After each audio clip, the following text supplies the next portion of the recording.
Hi, I'm Ren. I was born in the kind of town people only drive through on their way to somewhere more interesting. Lake Vernon, Minnesota population. A few thousand, half of whom you either share blood with or shared a sandbox with at some point. Winters were brutal, the lakes froze solid, and summers smelled like bonfires and cut grass. Back then, I thought I had a normal life. My dad taught chemistry at the local high school, the kind of teacher who wore corduroy blazers and got excited over vinegar volcanoes. My mom worked nights at the only hospital in the county. We weren't rich, but I never went to bed hungry. We had this rhythm. Dad made Saturday pancakes. Mom braided my hair before she left for her shift, and we'd all eat ice cream on the porch listening to cicadas until the mosquitoes won. I was 6 when I first believed I was loved completely. I remember one night, curled up on the porch swing between them, holding my stuffed owl. It felt like forever could be that soft. But forever ended on a night that smelled like frozen gravel and hospital soap. I had just turned 8. I woke to headlights dancing across my bedroom wall. There was knocking, loud, and rushed. Then Aunt Teresa, wrapped in a giant coat, telling me to grab socks, a sweater, and my toothbrush. Your mom's at the hospital. The baby came early, she said. Her voice cracked on early. They named her June. Born 2 months premature, small as a kitten, a mess of wires and beeping machines. I wasn't allowed near her incubator.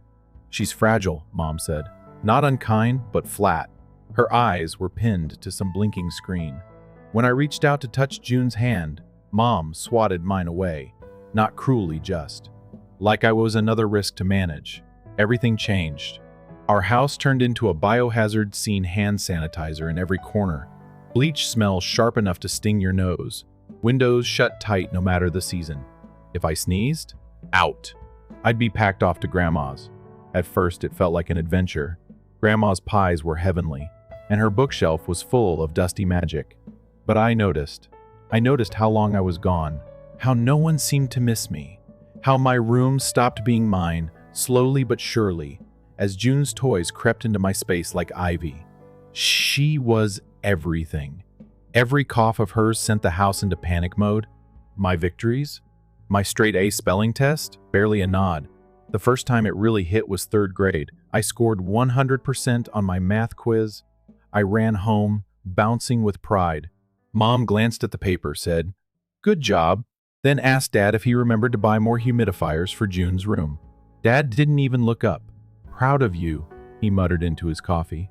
That's when it started, the shrinking.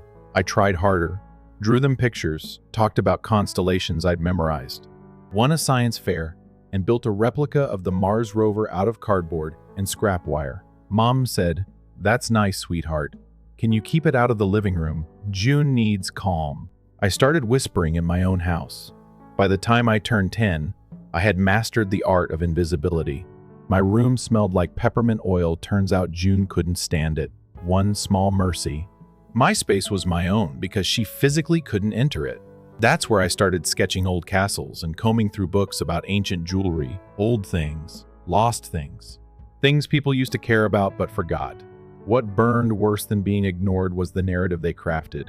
Ren's always been independent, Mom told neighbors. She just gets it. She knows her sister needs extra support. I didn't get it. I just learned not to ask. I learned that no amount of good grades, trophies, or effort could outweigh one girl born too soon. When I was 13, I took a job at a bakery on Main called Maple and Crumb. The owner, Miss Lenore, had this silver hair that looked like silk thread and a voice like honey laced with thunder. She didn't ask why a kid my age wanted to mop floors for cupcakes. She just handed me an apron and said, "People who want to work deserve a chance." That's the first time someone outside my family saw me. I cleaned, stacked pies, made coffee, and learned the scent of cinnamon before sunrise. When I got home, no one noticed I'd been gone. So long as I didn't track in bakery smells that might upset June. June never worked a day, never folded a towel, never bought her own pencils. She didn't need to. The whole world was handed to her in sterilized wrapping. She had recitals. I had library cards.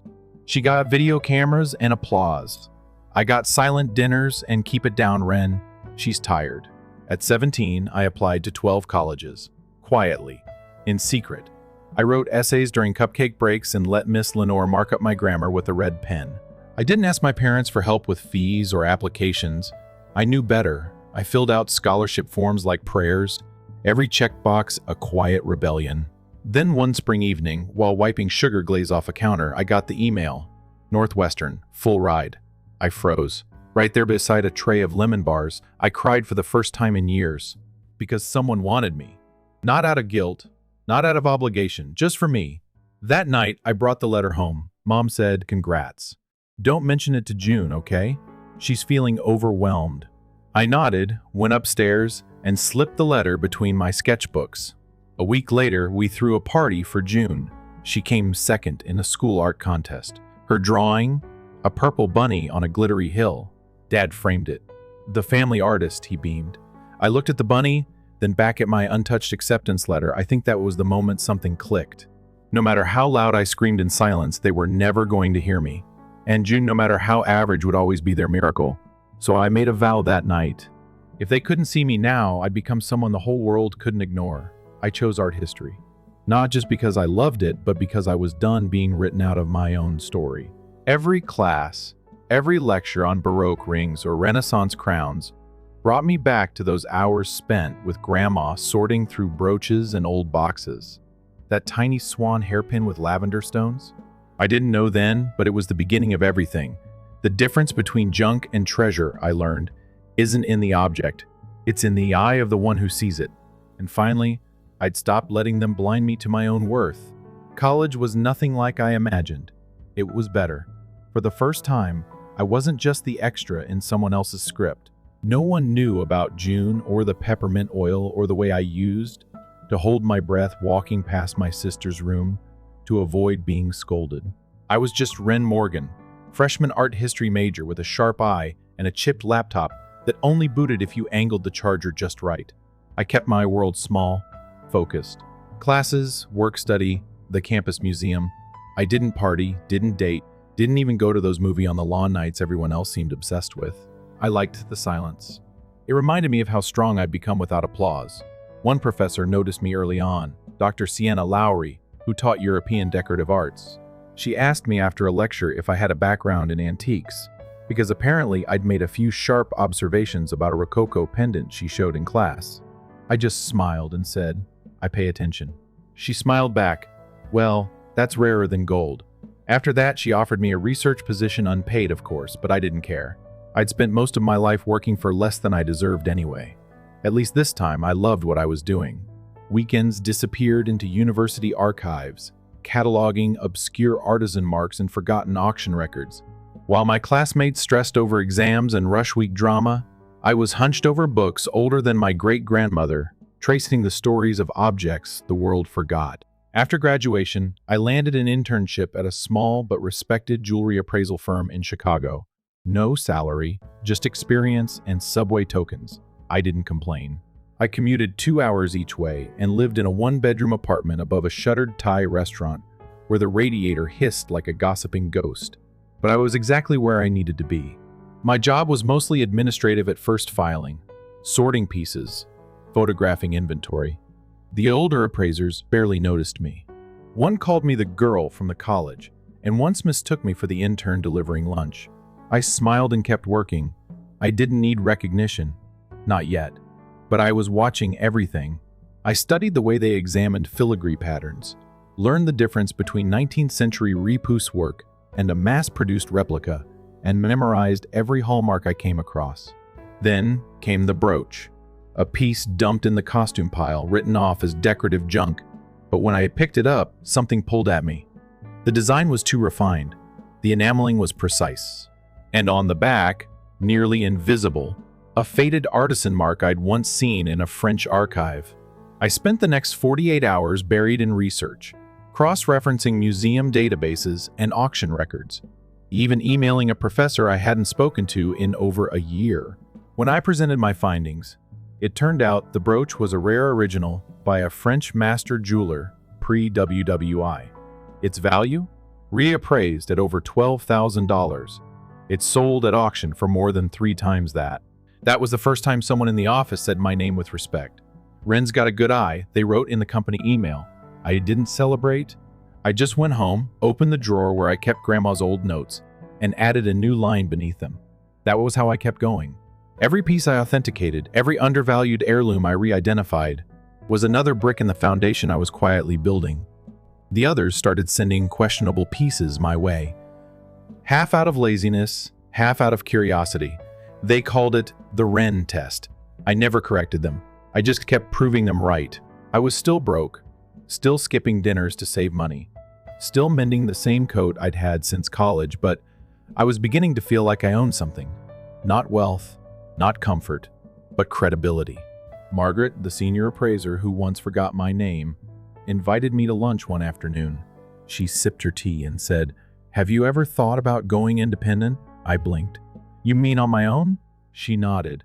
"Most people wait until they're well connected, but I've seen you work. You don't skip steps. You trust your gut. That's rare." I laughed, more out of nerves than humor. "I can barely afford new socks." She smiled and said, "Then you're hungry enough to succeed." I didn't sleep that night. I stayed up sketching logos, writing names on a legal pad. I settled on Ash and Finch. Ash for endurance, Finch for instinct. The same bird that had nested outside my childhood window, right above the porch swing where everything once felt safe. I filed the LLC myself, rented a single room above a boarded-up bookstore in Milwaukee, painted the walls with leftover cans I found on Craigslist. My desk was a $25 flea market rescue. The chair squeaked every time I shifted. The only thing new was the microscope I splurged on a gift to myself, financed by months of bakery tips saved in a shoebox. My first client was a retired woman who thought her mother's engagement ring was glass. It wasn't. It was a rare-cut diamond from the 1920s, worth over $8,000. She cried when I told her. I didn't know how to respond, so I just poured us both a cup of tea. Word got around, slowly. A consignment shop sent over a box of mixed pieces. A law firm needed help appraising estate assets. I started charging more, not a fortune, just enough to reflect the quality of my work. I was 28 when I moved into a bigger space. A ground floor office with a glass storefront, still modest, still quiet. But it was mine. I hired my first assistant, Mira, a geology grad with a calm voice and steady hands. I taught her what no textbook could, how to listen to instinct. My client list grew. By 30, I had 3 offices across the Midwest, contracts with regional museums, and a reputation as the appraiser who saw what others overlooked. My parents? They still thought I worked at some gallery or temp office. June had changed her major 4 times by then. Mom always called me with updates, how stressed June was, how tuition was draining them. She never asked how I was doing, just if I could help out a little. I said yes. Not because I owed them anything, but because I could. I started sending $3,000 a month, quietly. Then 5, then 7, when June suddenly needed to explore her passion in New York. No one asked where the money came from. They assumed it was pity. I let them. Because they were wrong in a way that didn't hurt anymore. Not pity. Power. Power earned, not inherited. Gained quietly, used generously, but never flaunted. The best part? They still thought I was struggling, that I lived off microwave meals and took the bus everywhere. June once posted a story from her spring break in Paris, caption manifesting a luxury life. I smiled at the irony. I'd been to that same hotel for a heritage exhibition, but I didn't post about it. Didn't need to. That's when I realized something. For all the times I had once begged to be seen, I no longer cared who was watching. I wasn't invisible anymore. I was simply unbothered. By the time I turned 31, my business wasn't just surviving, it was thriving. Ash and Finch had expanded into 3 cities. Our client list included estate lawyers, collectors, private museums, and even a few discreet celebrities whose names I'll never say out loud. Every morning, I walked into my office, polished the glass counter, and breathed in the quiet satisfaction of building something with my own hands. I still lived simply. A mid-size house outside Madison, a used car I kept spotless, an old phone that worked just fine. Not because I couldn't afford more, but because none of it mattered. Flash was never my currency. Precision was. But that simplicity, that quiet, made it easier for people to keep assuming. Easier for my family to continue believing I was just scraping by. barely managing some small-town operation while their golden daughter, June, found her path in whatever trendy field she had most recently adopted. When she landed on interior design after vet school, dance therapy, and photojournalism, I didn't react. I simply adjusted the monthly transfer when my mother called again, her voice soft but practiced. She said June's new program was pricey, and my father's insurance couldn't cover extra tuition. I asked, "How much?" She said $7,000. I didn't flinch. I logged into my business account, created an automated transfer labeled family support, and said nothing else. Not once did they ask if I could afford it. Not once did they say thank you beyond a casual mention. Like I was just doing my part, like I was still a child handing over allowance money for groceries.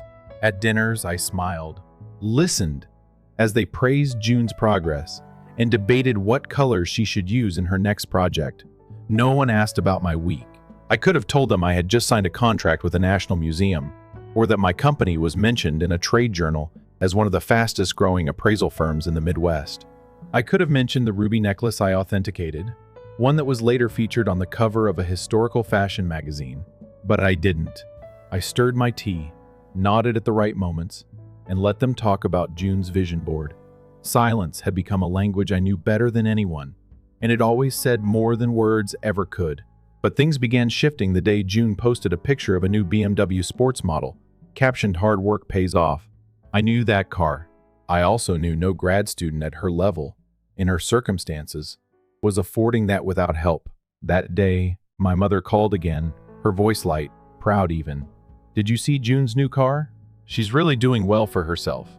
Self-made, that one." I said nothing. I didn't remind her where every dollar had come from. I didn't mention that I paid for June's rent, tuition, and even her latest design software under miscellaneous reimbursement so it wouldn't show on her school records. I let the lie sit, but something changed in me. Not anger, just clarity. They would never see me the way they saw her, no matter what I achieved. I wasn't their pride, I was their resource. I hadn't planned to host Thanksgiving that year. Honestly, I'd been considering a quiet trip to the mountains, alone. But then Mom called again, this time softer than usual. "I'm just so tired lately. No one's really up for cooking. Everyone's looking forward to the holiday, you know how it is." I knew. I also knew that if I didn't volunteer and the dinner was a mess, the blame would somehow fall on me anyway. So I said I'd take care of it. That was the moment I decided to stop blending in and finally allow the truth to breathe. I hired a catering team from Chicago, one that specialized in private collector events. Everything from the table settings to the dessert plating was curated to match a vintage French aesthetic. No one questioned it when I told them I had a friend who owed me a favor. I arrived early, directed the team with quiet precision, and watched as every detail unfolded perfectly. My family arrived one by one, wide-eyed, murmuring admiration. My father said, "Wow, Ren, you really went all out. What's the occasion?" I smiled and said, "Just wanted something memorable." June rolled her eyes when she thought I wasn't looking. Over the top, as usual, she muttered to Mom, loud enough for me to hear. I didn't respond. I didn't need to. The house was filled with laughter, the scent of rosemary and roasted garlic, soft jazz playing in the background. But while everyone enjoyed themselves, I went upstairs to check in on a live auction in Tokyo. A client was bidding on an early Meiji-era jewelry set. I couldn't afford distractions.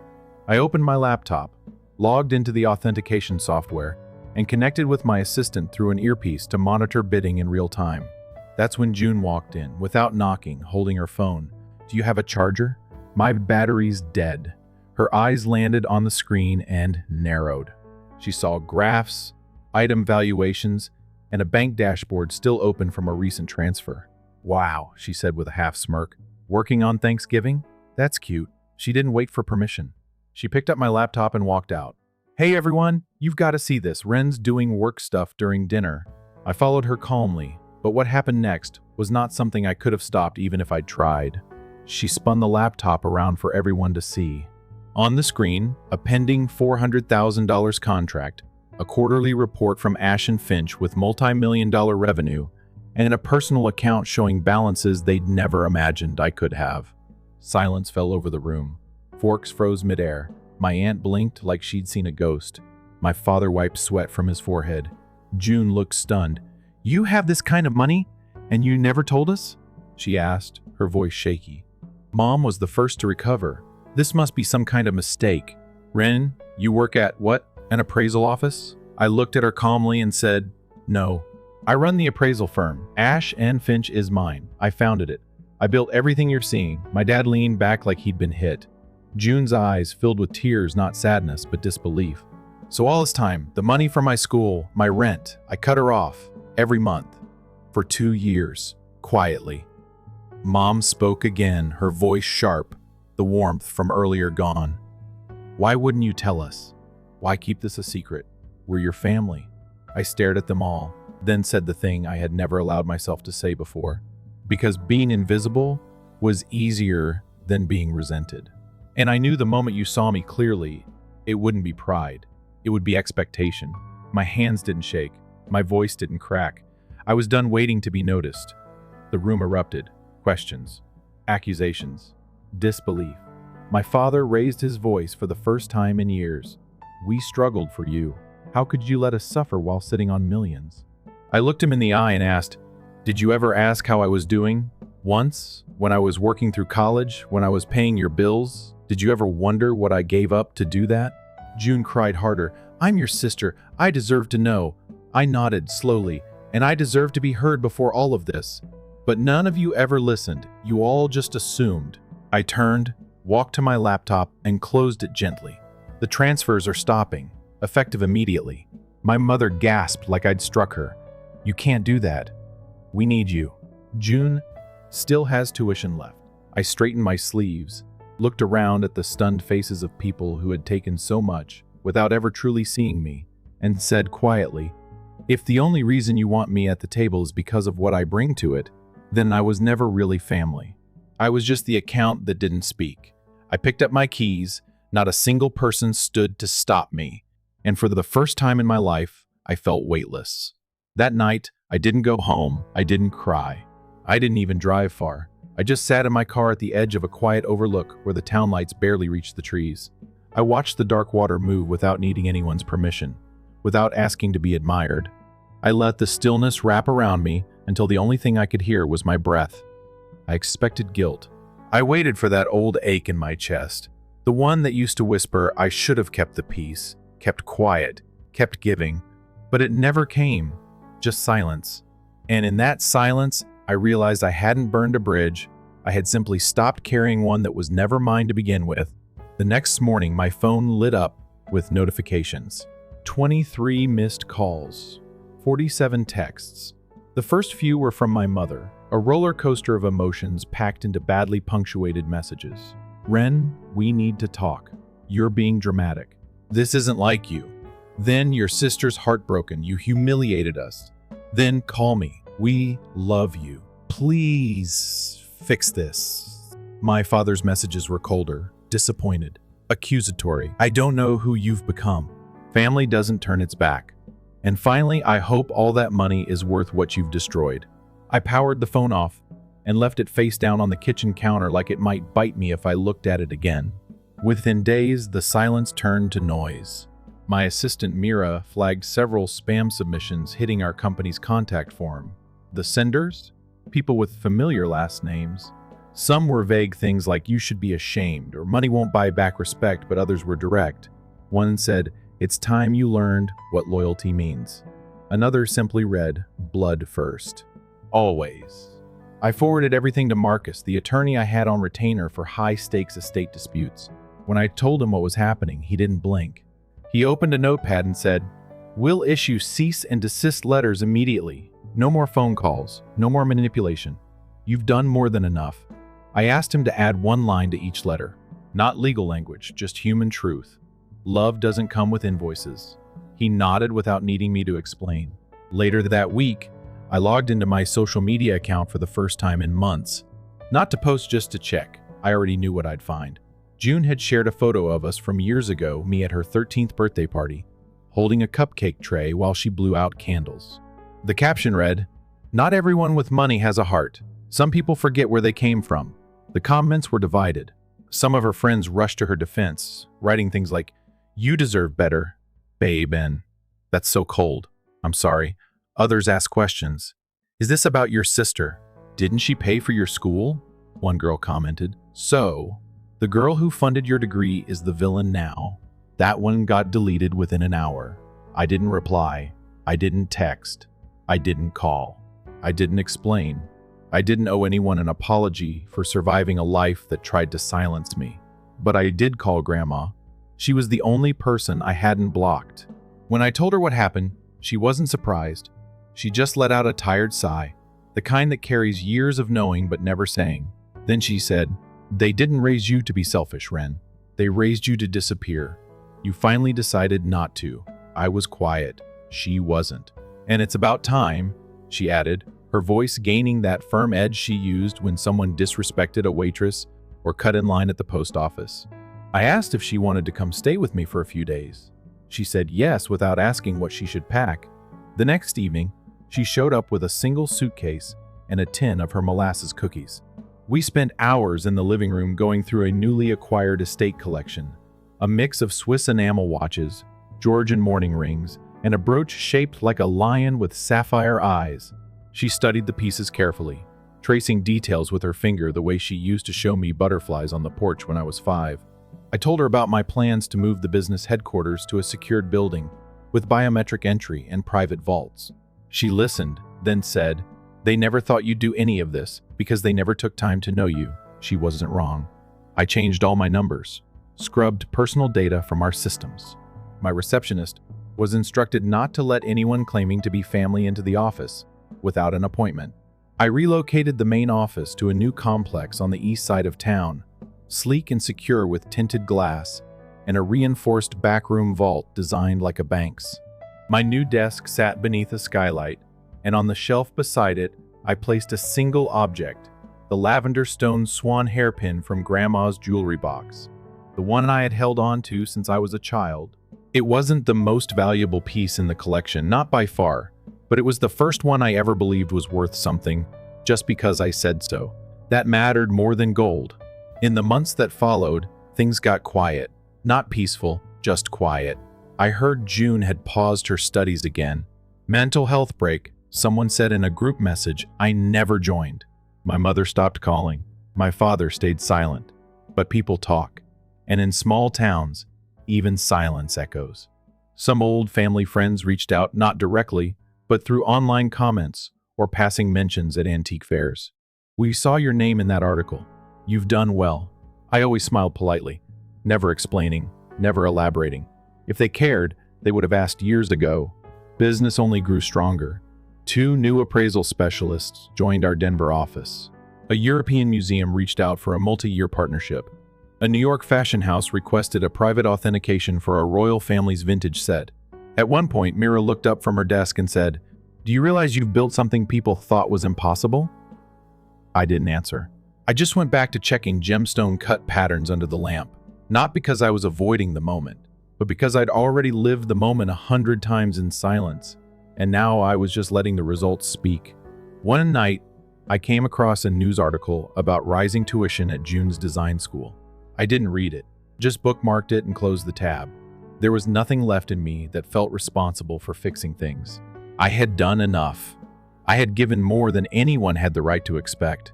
And the moment I stopped giving, they showed their true faces. That wasn't guilt I felt anymore. That was clarity.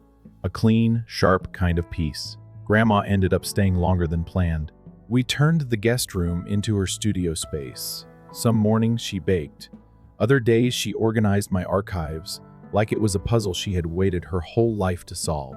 Sometimes we didn't talk at all, just sat on the back porch, drinking tea, and listening to wind move through the trees.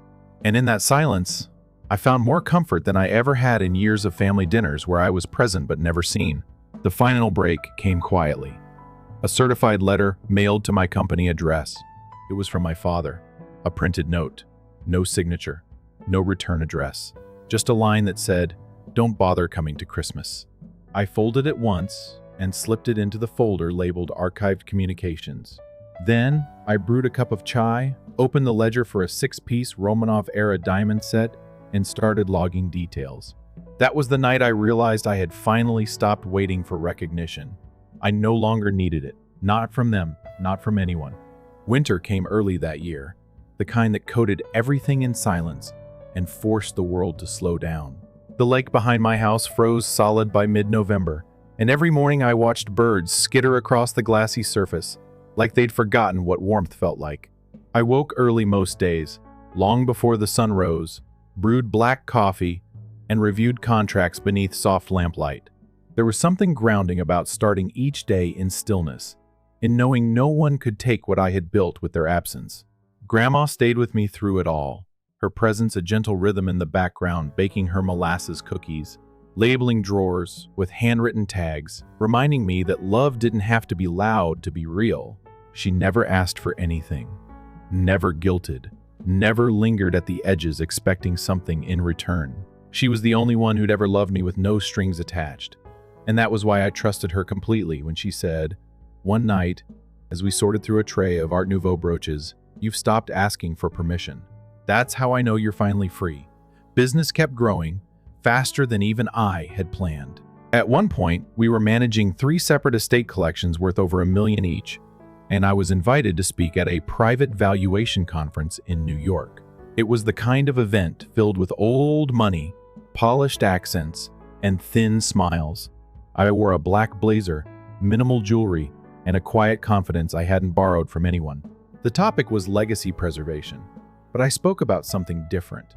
I spoke about overlooked value, about how the pieces we dismiss too easily, the flawed diamonds, the tarnished silver, the forgotten heirlooms, are often the ones with the richest stories.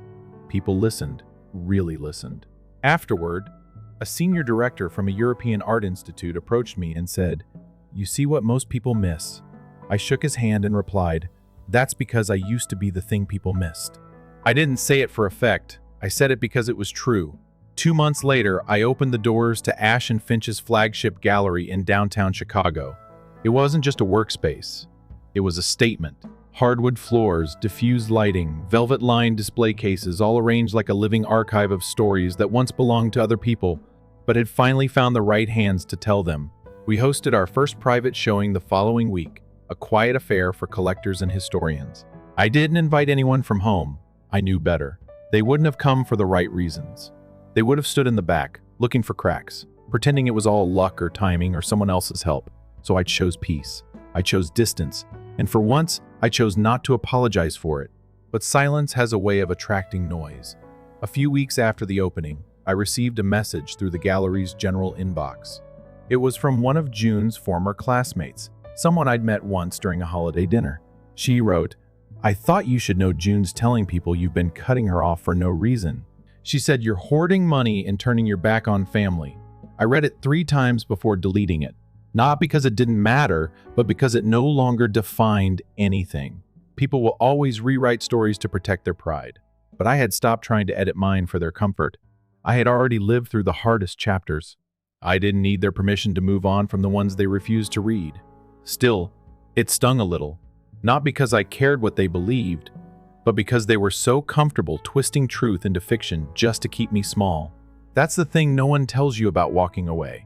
You expect pain, you prepare for anger, but what really hurts is the way they carry on as if your silence was proof of guilt, not survival. They build a narrative around your absence, and if you stay quiet too long, that story becomes reality for everyone else.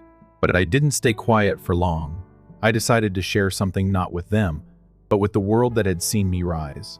I published an article for a leading art history journal, a personal essay called The Value of the Forgotten. In it, I wrote about growing up invisible, about learning how to see worth where others saw nothing, about how my eye for authenticity was born out of years of being treated like a ghost in my own home. I didn't name names. I didn't need to. The truth was in the rhythm of every word. The response was overwhelming. Collectors, curators, even former professors reached out, some with praise, others with stories of their own. I read every message. I replied to most. But the one that hit hardest came from a stranger who simply said, "Thank you. I thought I was the only one." That message stayed with me, echoing in the quiet moments between meetings and in the spaces between archived brooches and velvet boxes. It reminded me that stories like mine weren't rare. They were just buried, like the heirlooms I built my life around, neglected, devalued, hidden until someone finally picked them up and said, "You're still worth something." Grandma cried when she read the article. Not loudly, just the soft, steady kind of tears that don't need explanations. She touched my shoulder, then said, "Now the world knows what I've known all along." I smiled, but inside something cracked gently open. A space where grief and pride had been sitting side by side for years. That night, I went to the vault and pulled out the velvet box, holding the lavender swan hairpin. I held it in my palm, watched the way it caught light under the overhead beam, and finally understood why I'd never let it go. It wasn't just a symbol of memory, it was proof. Proof that I had always known how to recognize beauty, even when no one else saw it. And now that same eye had rebuilt my entire life. A few days later, I received an invitation to speak in Paris at an international heritage conference. The email was direct. They wanted me to present on emotional resonance in valuation, the way personal histories increase the intangible worth of objects. I didn't hesitate. I didn't wonder what people might think. I didn't check my calendar for family birthdays or anniversaries. I just accepted, because for the first time in my life, I wasn't fitting my dreams around other people's expectations. I was designing my future without asking how much space I was allowed to take. On the night before the flight, I sat on the floor of my gallery, cataloging pieces for an upcoming exhibit. The room was quiet, every object around me resting in soft light. I looked at each one and thought about the hands that had once held them, the hearts that had once worn them, and the stories they had carried across time, across oceans, across loss. I realized then that I wasn't just preserving history, I was rewriting my own, one artifact at a time. I packed lightly, one suitcase, one pair of boots, one necklace from a 19th century London artisan that I knew June would have called gaudy. I smiled thinking about that because now I didn't care. Let them call it what they wanted. I knew what it was. I knew what I was. Valuable, rare, and finally seen by the only person who ever needed to see it. Paris greeted me with gray skies and the scent of rain on old stone. The streets shimmered under soft mist, like they too carried history in their bones. I checked into the hotel quietly, unpacked slowly, and hung the necklace I'd chosen over the edge of the mirror, not for display, but as a reminder. I didn't wear it for anyone but myself. The morning of the conference, I walked into the venue wearing a charcoal coat and steady silence. No entourage, no fanfare, just me, holding a folder of notes and a story that belonged to no one else. The room was filled with people who had studied objects their entire lives, people with degrees and titles and collections I'd once only read about. And yet, as I stood behind the podium and looked out over that sea of prestige, I didn't feel small, I felt ready. I opened with a simple sentence. The first valuable item I ever held was something no one else believed was worth anything. The room went still, the way it always does when truth is spoken plainly. I talked about the way forgotten heirlooms hold more than material worth, how emotional resonance carries a weight no scale can measure. I wove my experience into the research, how growing up overlooked taught me to see what others miss, how living in the shadow of someone deemed more precious gave me the instinct to spot what was quietly priceless. I didn't mention names, I didn't need to. The people in the room understood. Some nodded slowly. A few wiped away tears they probably didn't expect. When I finished, there was no explosion of applause, just silence. Deep, respectful, grounding. And that silence meant more to me than any standing ovation ever could. Later that evening, as I walked along the Seine, I thought about how far I'd come. Not in miles, in ownership of my voice, my time, my value. I had spent years trying to earn a seat at tables where I was only ever tolerated. Now I built my own, and anyone invited sat at eye level or not at all. That shift wasn't loud, it wasn't petty, it was power, quiet and unshakable. When I returned home, everything looked the same. The house, the lake, the office light that flickered twice before turning on. But I was different. Not changed like a leaf in autumn, but returned like a stone thrown far and finally settled where it belonged. I poured tea, opened my laptop, and responded to a message from the museum in Oslo.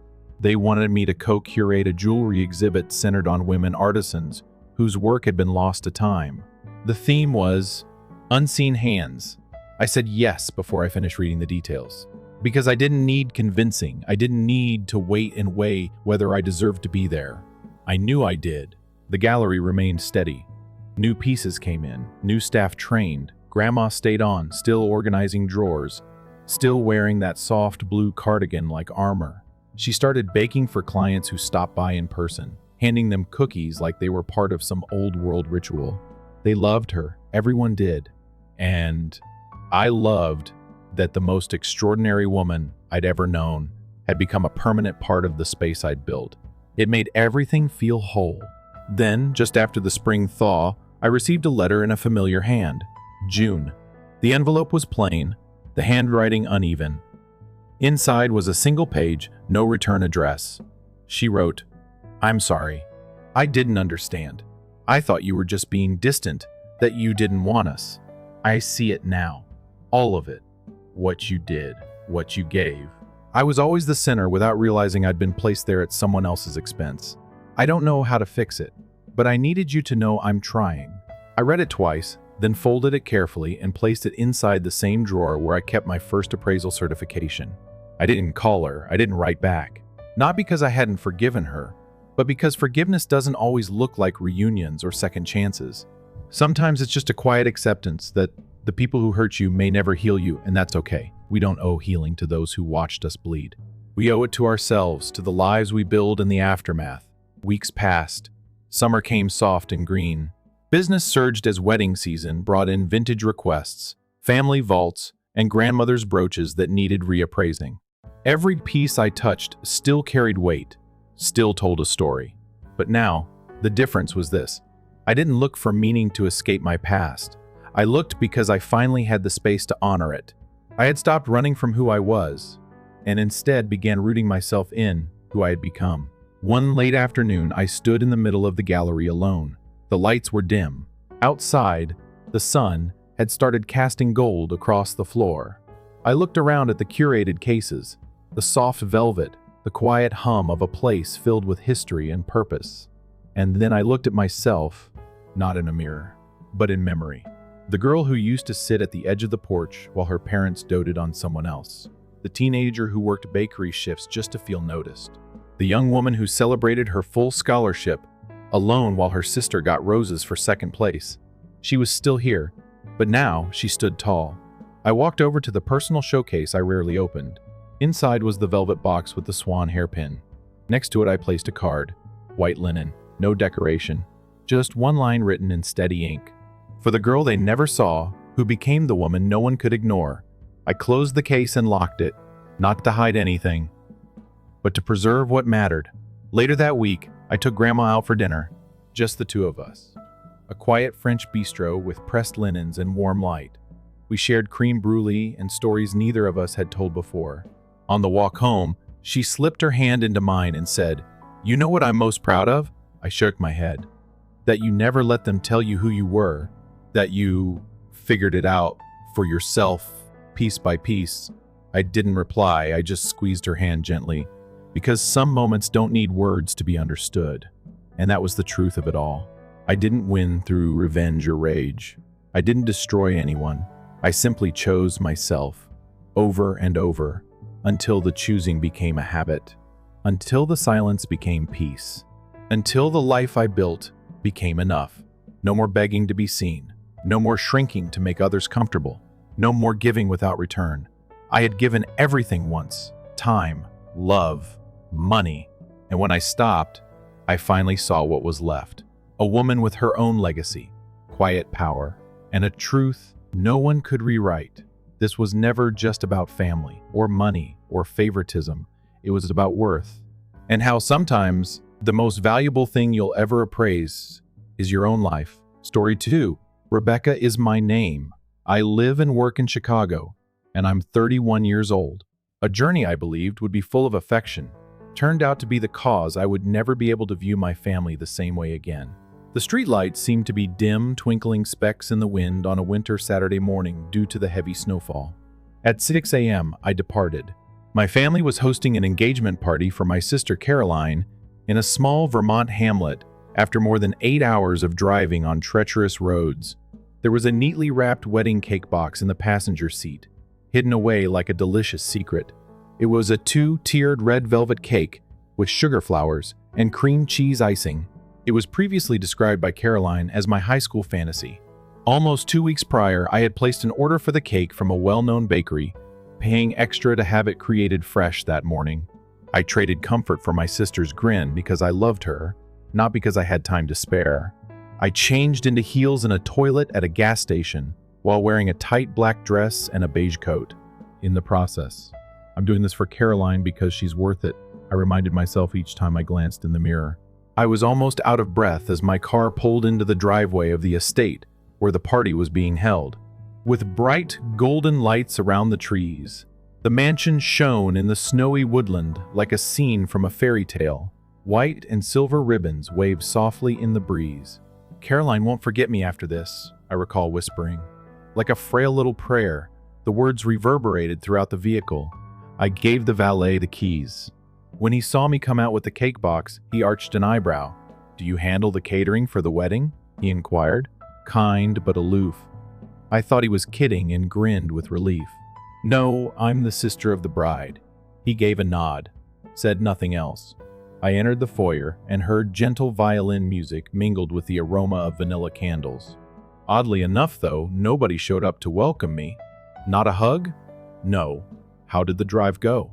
There were just a few visitors who gave me a cursory glance before turning away as if I were an outsider who had entered the wrong home. Grasping the cake box firmly, I proceeded into the main hall, where Caroline was standing next to her fiancé, Ethan, who was dressed in ivory satin, a face that is constantly hailed as the family pearl is framed by soft locks. Before she noticed me, she was having a great time laughing with her companions. In a moment, Caroline's smile was gone. "You came, really?" Her eyes narrowed as if she were incredulous as she asked. 8 hours in the deep snow. I came, of course. Unexpected, the first tried to speak in a light-hearted manner. The cake box was not taken by Caroline, nor did she take a step toward him. "I didn't think you'd come with the weather and all," she added. I set the box next to a platter of macarons. I'm still trying to smile. "Well," one of the bridesmaids said loudly enough, "it's your special day behind her. I take it she's not on the guest list?" Every phrase was heard by me. My heart broke. Caroline gave her a quick look but remained silent, then turned away. She leaned in Ethan's direction and left down the corridor a few seconds later. There, amid the strangers, I stood in my wet cloak. People walked by me as if I were an odd ornament. I recognized then that I wasn't a surprise visitor. I was a name that had been crossed out for a very long time. I made the decision to locate my mom. If anyone could figure out why I came, I still wanted to think it was her if anyone saw the work I'd put in. Wearing a crimson velvet dress and a silk scarf around her neck, she stood next to the fireplace, clutching a glass of white wine as if she were a speaker about to take the stage. She put down the drink, glanced over her shoulder, and avoided eye contact as I walked up. "Rebecca." She spoke quietly, as though she was worried someone would overhear. "I didn't expect you would show up." "Why not?" I tried to sound calm as I asked. "A week ago I sent a message. I thought she would cut me off immediately and aggressively, but no one responded. Let's avoid complicating things. Caroline's day is today. Don't let it become anything else." I clutched the strap of my handbag. "What are you saying?" She let out a sigh, turned to face me, and smiled slightly and courteously. "You get a lot of attention, after all. Allow the proceedings to proceed in silence. Avoid taking center stage." I grinned, but it was a sad smile. I just made the nearly 9-hour drive through the snow to deliver Caroline's favorite cake. That may signify anything, I thought. With eyes as frigid as the winter wind, my mother murmured, "Rebecca, timing is everything when it comes to compassion." I paced the hall, her words echoing in my mind. Jazz was playing softly in the background. Like the wind, people drifted by me. Nobody inquired about my needs. Nobody inquired about my coldness. A collection of carefully selected frames of Caroline and Ethan's photos stood in the middle of the room, strolling in Central Park together. Caroline, wearing a white sweater, is clutching flowers. By the river, Ethan made a proposal while grinning. Everything is flawless and completely unrelated to me. Not a single image. I walked to the reception table to look at the seating plan and guest list. Every printed surname on ivory paper was digitized by me. Caroline, a lady our grandmother met twice at a charity dinner, had old college pals. Not me, though. I glanced at a staff worker. She gave a soft grin. "Please pardon me. Am I able to assist you?" I gestured toward the seating chart. "The bride's sister is me. My name is not visible." She carefully went over the list. "Rebecca Collins?" "Indeed." She nibbled on her lip. "I apologize. You could be an unannounced visitor." "No, I'm related." She gave a little nod and took a step back. Around me, I stood, paralyzed within. Happy greetings echoed as if no one had heard. I was falling apart. I discovered a vacant chair next to the dessert table. However, another employee came over before I could take a seat. "Apologies." Gently but forcefully, he said. "The DJ's helper is seated there." I squeezed my lips and nodded. "I get it." I then made my way to the room's darkest corner, where the laughter subsided and the lights dimmed. I poured a glass of water for myself and held it chilly in both hands. Could fill the void in my chest with water. I was able to view the slideshow on a huge screen from there. Images from Caroline's early years to the present. She won the high school dance prize, and she had ribbons in her hair, completing college, passing through Italy. Every moment was picked with care. And me. In all of them, her sister was absent, as if I had never been in her life. I felt a chill come over me. It was the recognition of what I used to call family, not the snow outside. I entered the coat room to breathe, not to remove my coat. The only place I could hide from the onslaught of far-off looks outside was a small room with dim yellow illumination and packed hangers. There was a tray of bridesmaid presents on a little side table. 10 little boxes, each with a pink ribbon wrapped around them. I looked at the names: Claire, Erica, Hannah, and Julia. Mine was absent. Not an error. They ensured it. I reached for my phone out of habit and slid onto a velvet chair nearby. The screen sprang to life. No new messages, no missed calls. Comfortably, the first opened my message app and scrolled. I became aware of it at that point. A fresh group chat. Caroline's ideal squad. I scowled. I don't recall signing up for this. Perhaps I was accidentally inserted. Julia's most recent message was sent 3 hours ago. The bridesmaid, among others. Everything is lovely and flawless, just how we had intended. There are older writings above it. Claire, there's no way she's coming. She despises crowds. Hannah, better still. The atmosphere will be more relaxed. Then I noticed it. That one broke me. Caroline. She doesn't match the stereotype. To put it simply, the list is full. It would be awkward to have her in the wedding pictures. There was a shaking head gif and a cringing emoji below.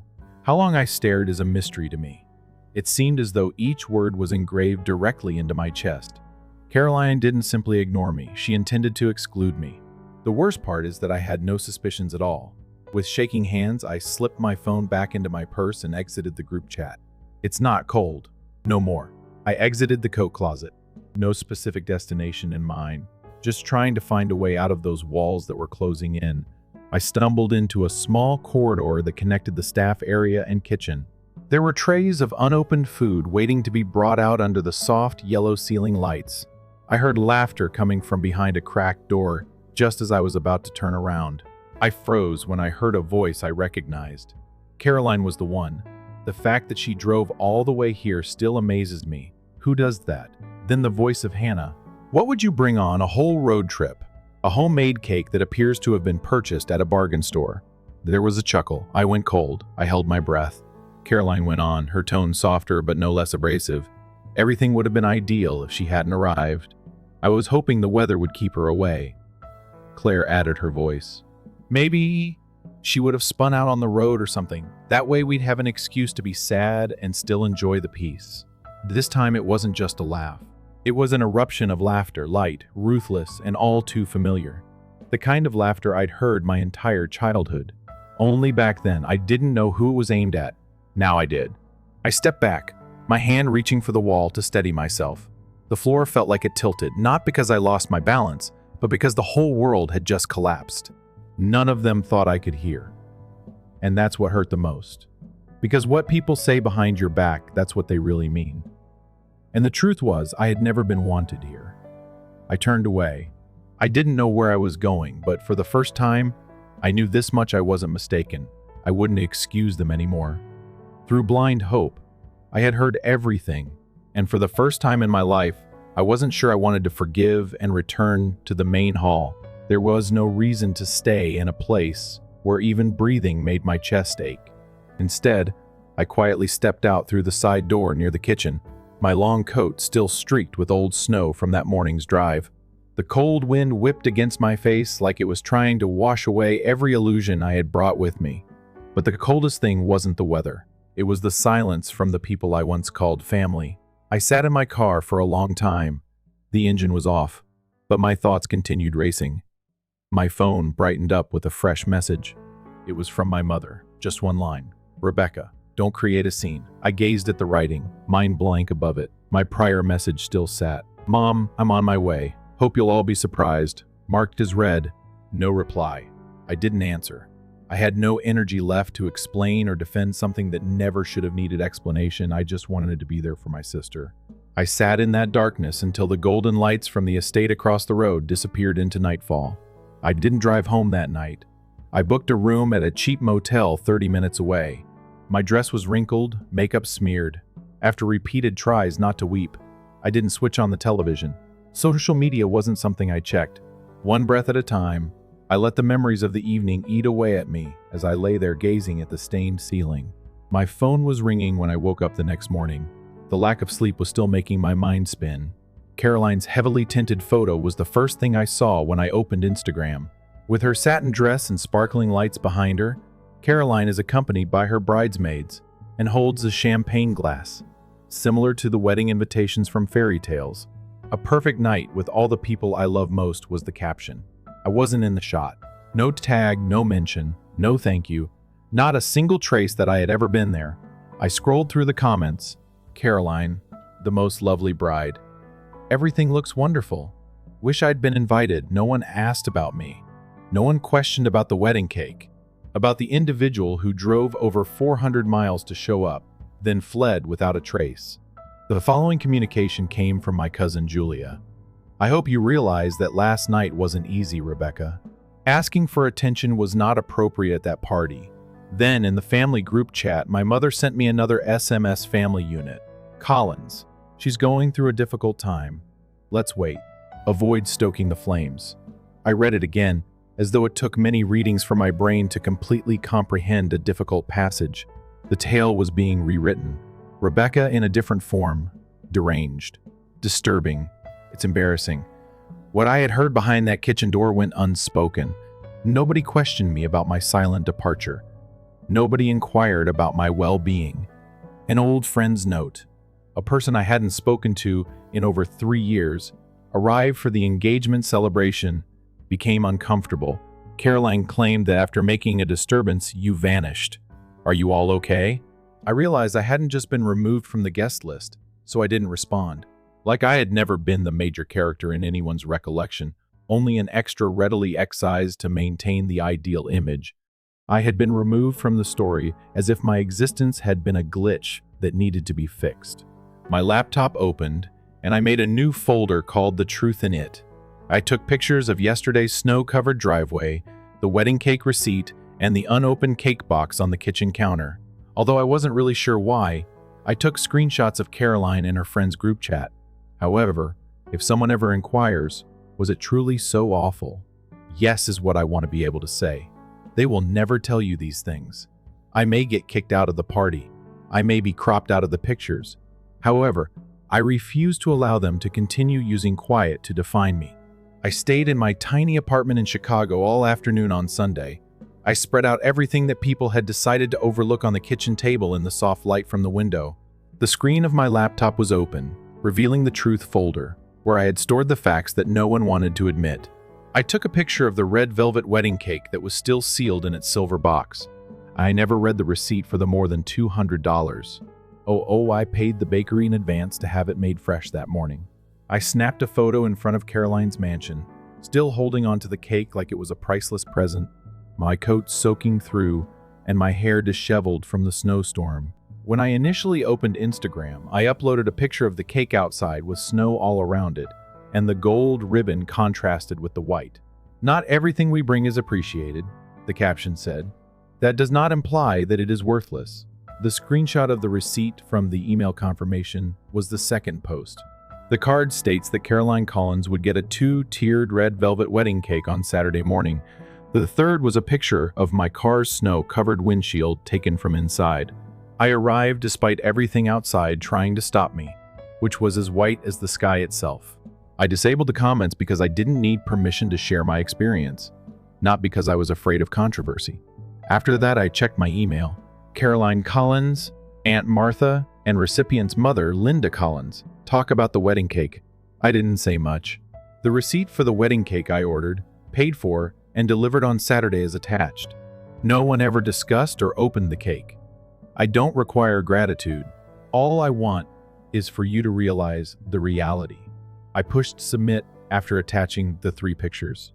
In less than 5 minutes, Mom responded, "This isn't helping, Rebecca. You are exacerbating the situation." I didn't answer.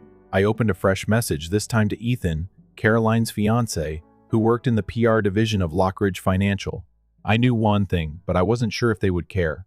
This company took reputation very seriously and avoided any personal controversies that may undermine investor trust. Not much was written by me. I just sent 2 files, including a snapshot of the Collins family group chat in which my mother referred to me as unstable, and Caroline made fun of me for making things into a tragedy. An audio clip from that evening, in which Caroline and her companions chuckled at the possibility of my being involved in an accident while traveling. The voices had a distinct theme and were strong and clear. Information that might be important to the business. Picture. No caption. No justification. I let them make the decision. Upon finishing, I shut down my laptop and fetched myself a drink of water. My hands still shaking, not because I was afraid of their reaction, but because it was my first time. I resisted.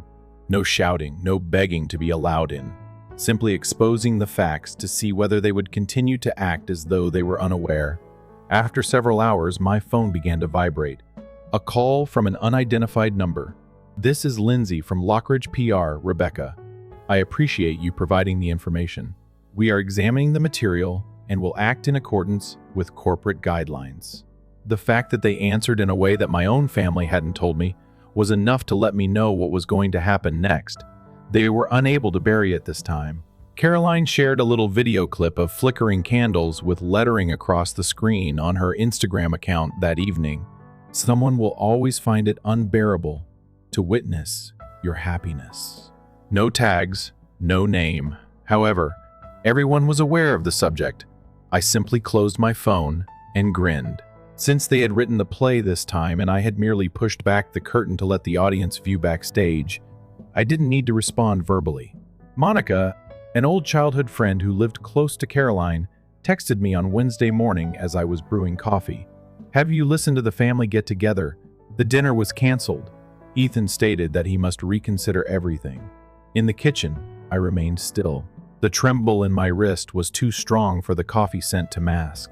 I was not happy. I was not offended. I simply had the impression that the correct door had finally been knocked on by the truth. Everything went according to plan for the weekend brunch at Aunt Martha's place. A small meeting to settle the dispute. Just as Mom said, reluctantly, I accepted the invitation, similar to a side dish.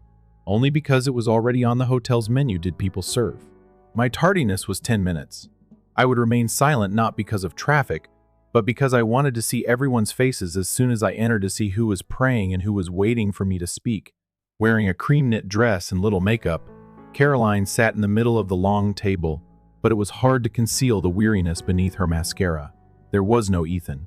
Martha breathed a sigh of relief as Mom smiled stiffly. I took my designated seat at the far end of the table, next to a vase of white tulips, and nodded solemnly. As usual, Caroline was the first to speak, her voice soft and somewhat reflective. "It has been an emotional trip over the last week. I believe we've all witnessed the true power of family." All around the table, heads nodded. Everyone understood who she was referring to.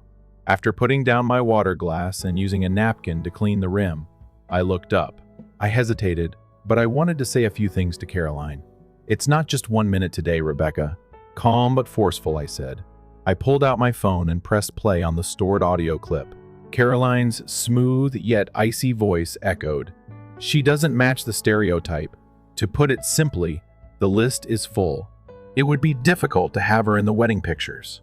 Then there was laughter, and then Julia's voice.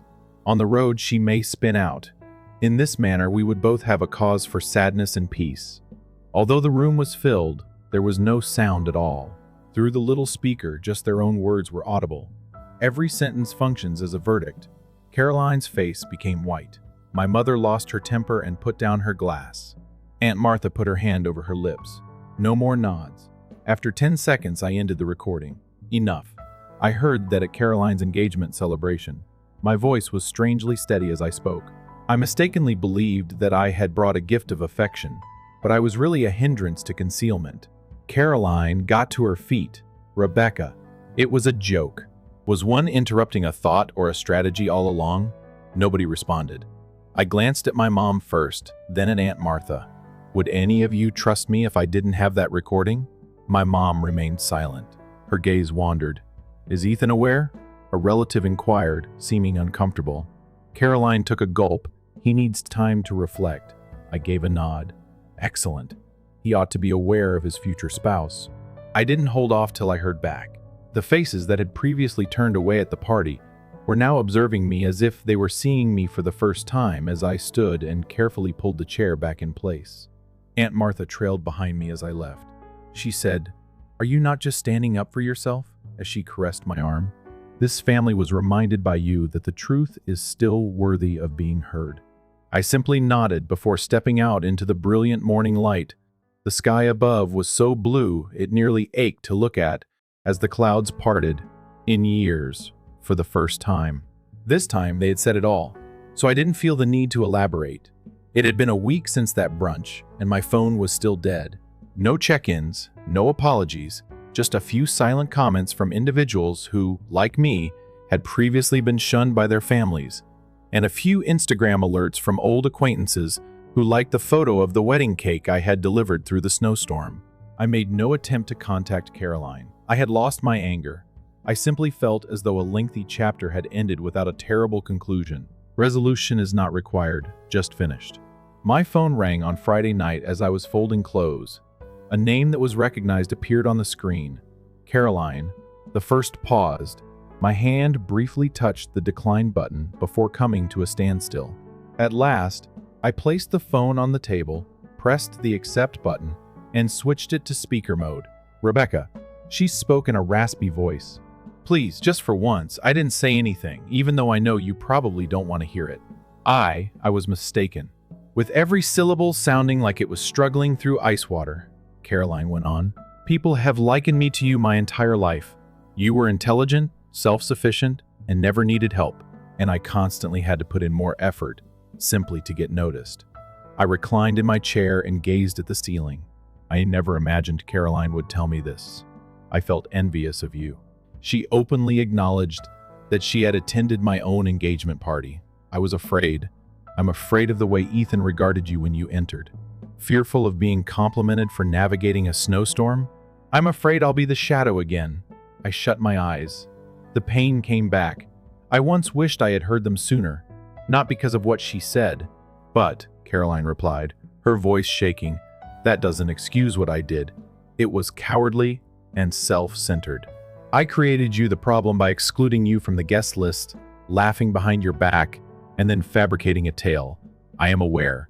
That cannot be undone. I answered after letting out a deep breath. You're correct. It cannot be reversed. I don't want to live with those scars forever, though. A pause occurred. Then, just above a whisper, Caroline inquired, Will you pardon me? I considered it. It wasn't necessary to start again in order to forgive. It didn't entail going back to the same place. Caroline, I don't hate you. I can't go back to the way things were, I stated honestly. For both parties to evolve, some partnerships must terminate. Caroline remained silent. We simply sat there, each of us breathing on the other side of a shattered bridge. Then she bid farewell. Nor dramatic, nor crying, just a timely and satisfactory conclusion. The next day, I visited the neighborhood bakery where I had placed my order for the red velvet cake. When I walked in, the store owner recognized me and grinned. This time, what will it be? She inquired. I gave a soft grin. Only a little cake. Icing that is vanilla. Straightforward design, not a message. simply kind and truthful. I set the cake in the middle of my kitchen table that night and lighted a tiny candle, not on her birthday. For an anniversary, no. Or just to commemorate a time when I put myself before attempting to win over others. I sliced a piece of cake, poured a cup of hot tea, and sat by the window with my hand in my hand while I watched the gentle snow fall outside. Was there a draft on my phone already? I was finally prepared to publish the last message to anybody who has ever felt like the extra in their own family's narrative after making innumerable modifications. You're not incorrect. You're not overly delicate. You're only being honest. And I've never had to apologize for that. I once went through a snowstorm to give it my all, but I came away empty-handed. But now that I understand that family isn't formed by blood, I'm not regretful. Mutual choice is the foundation of it, and I have chosen myself at last. I clicked post. Just relief, no dread, no waiting. Like dropping a burden I'd been carrying for too long. I got out of bed earlier than normal the following morning, not because I'm nervous, not because of residual melancholy, simply because there was nothing left to conceal. I was surprised by how softly the winter light crept through the drapes. Still holding to the street, I stood at the kitchen window, making coffee, and gazed out at the thin layer of ice. Not much of what Caroline had said the previous evening was on my mind. I no longer had to carry it about like a wound in my mind, not because I forgot. In years, for the first time, I had the impression that my thinking could expand. Melissa, a former coworker, sent me a message a few hours later. Your post was read by me. My cousin and I experienced a similar situation. I appreciate you stating what I was unable to. Then another from a college acquaintance. You're not by yourself. It's not always safer to be with family. Messages from folks who had previously been silent when I needed to be seen flooded my email throughout the morning. Right now. In some way, my voice had made others feel heard when I stopped waiting for acceptance. It was not what I had anticipated, that so many people could hear my tale, which at one point seemed insignificant and out of place. And I came to see that tranquility isn't always achieved by quiet. It's silent. Erasure. Mom's and Caroline's quiet. From others who turned away when they noticed me sitting alone myself at that gathering. It wasn't because they were unaware of what was going on. It was as a result of their decision to ignore me, since I caused them discomfort, because I didn't match the story they were trying to tell. I had also been quiet for too long. I feared that if I raised my voice, I would be perceived as the one who caused difficulty, the overly sentimental daughter, and the one who spoiled the atmosphere. In actuality, though, so-called serenity was never intended for me. As soon as I finished speaking, I pushed post, listened to the audio, and sent the email. I stopped being the victim in other people's stories at that point. It was me that wrote it over. Being honest does not make you a horrible person. It releases you. Not everybody will comprehend. Not everybody will cheer. I was secretly unfollowed by certain family members, didn't send a message, didn't give a call. I didn't need them to, though, for the first time in my life. I knew I wasn't incorrect and didn't need anyone to tell me so. I went to the bakery that afternoon to express my gratitude to the proprietor for her unobtrusive compassion, rather than to purchase another cake. She didn't ask questions and just smiled when my own family couldn't. Mentioned just when you entered. Cake wasn't simply for celebration, I suspected. I gave a nod. On the walk home, it was the final present I gave to a door that had already closed. The snow began to fall softly and gently. Not severe, not resentful. It was as gentle as if it were covering everything with a new coat of pure white. I thought, not every storm comes to destroy, as I paused in the middle of the road and tipped my face toward the sky. To clean the skies is the sole reason some come. And me. I had experienced such a storm. I took out the old journal I had put away when I was 26 that evening. I went back to the first page I had written on. They might let me remain if I'm kind enough.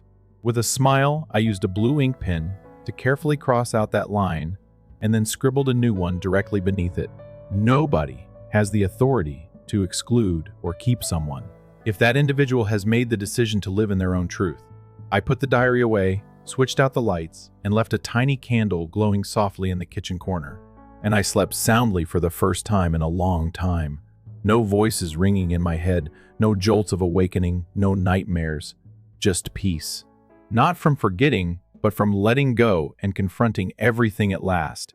There is more to Rebecca's tale than just leaving a party.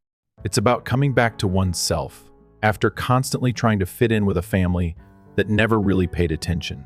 She mustered the strength to speak out, confront the hurt, and let go of preconceived notions. Rebecca demonstrates that the truth should always be stated, even if it is difficult to hear.